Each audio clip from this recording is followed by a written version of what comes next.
Okay, like I was saying before, the when I learned the Tai Chi, I didn't learn it in sets of movements. Like you hear them referring to 24 movements, 36 movements, 72 movements. I didn't learn that. I learned it in sets. First set, second set, third set. So now, the first set was considered the fundamentals of the Tai Chi. And it was called heaven. The first set was called heaven. Heaven is where everything comes from.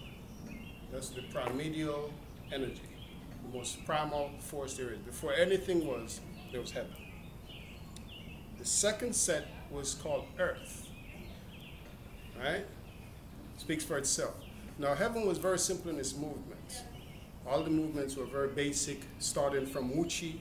So, if matter of fact, if you look at the Tai Chi, it's actually telling a story. You go from Wu Chi to Tai Chi back to Wu Chi.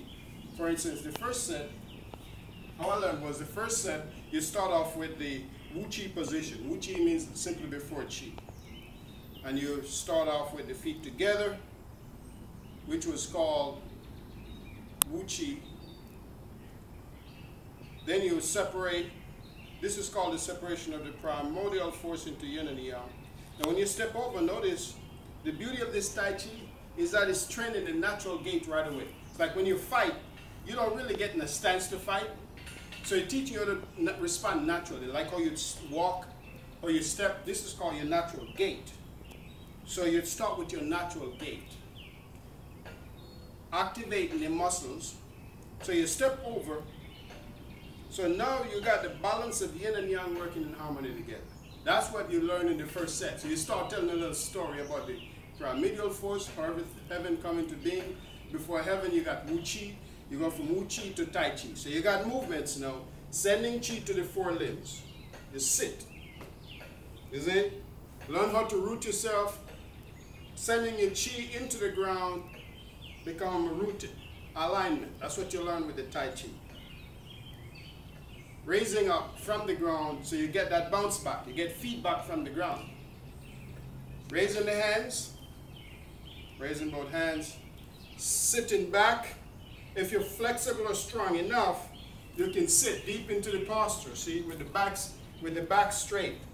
And it's not necessarily to be this deep, but if you're strong enough from years of holding the posture, you can sit there. Right? Raising up, turning, and then you make your Tai Chi bow. That's what you get in the first set. Then you get, ward off, roll back, press and push, which is the first movement, which is called single grass power stick. Now you go from first set, second set, which is called earth. So heaven gives movements to earth. Heaven beget earth. Then the third set is called man. There's no woman in there anyway. But there is. Heaven is the female energy. Everything comes from the grand ultimate, which is the yin energy. Right? You get earth, and then man come last. Man was the combat. So when you learn the third set, it looks more complicated. But if you look at it, it's just a combination of the first and second set. Right? And it's really teaching you how to navigate with combination of movements and how to apply them. Right? So we always say that the first set teaches you the fundamental, second set trains the chi. Right? Because the form is long. It takes a long time to go to the whole system. Right? The third set gives you the fighting techniques to work. Like for instance, if like single whip for instance, what you're learning in the first set,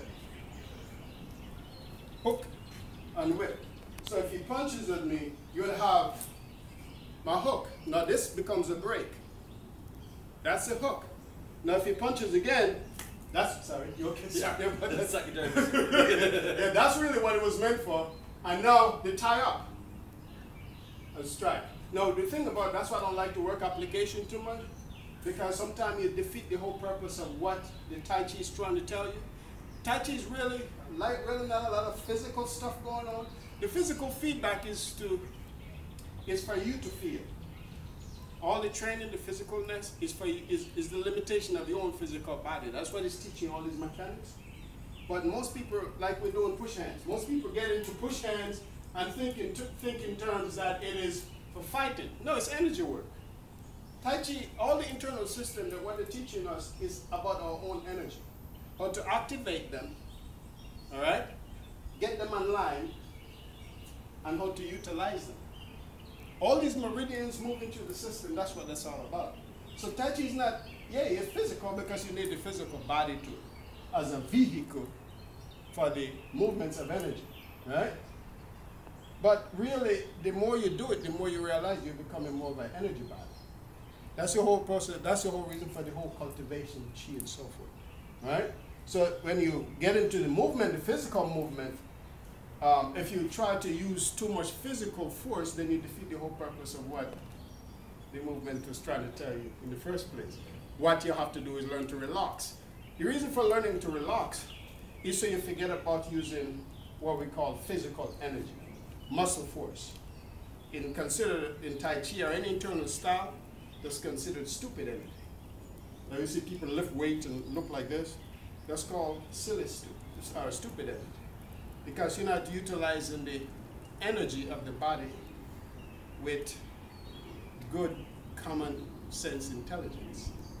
Because when you utilize common sense intelligence, you don't have to use force. You neutralize the person by using your own energy against them. Isn't that one of the highest forms of intelligence? Then you got grasp or stale. Grasp or stale have 4 functions: ward off, roll back, press, and push. Well, why do they call it grasp or stale? Think about it. It doesn't make sense, but it has those functions in it. Pong means to collide. Lu means to roll back. Ji means to press, change, uproot means on. You got those 4 functions. But think about grasp or stale. It's a very phenomenal thing because the sparrow is a bird of knowledge. I'm going to cut off here. I'm not going to say anything more because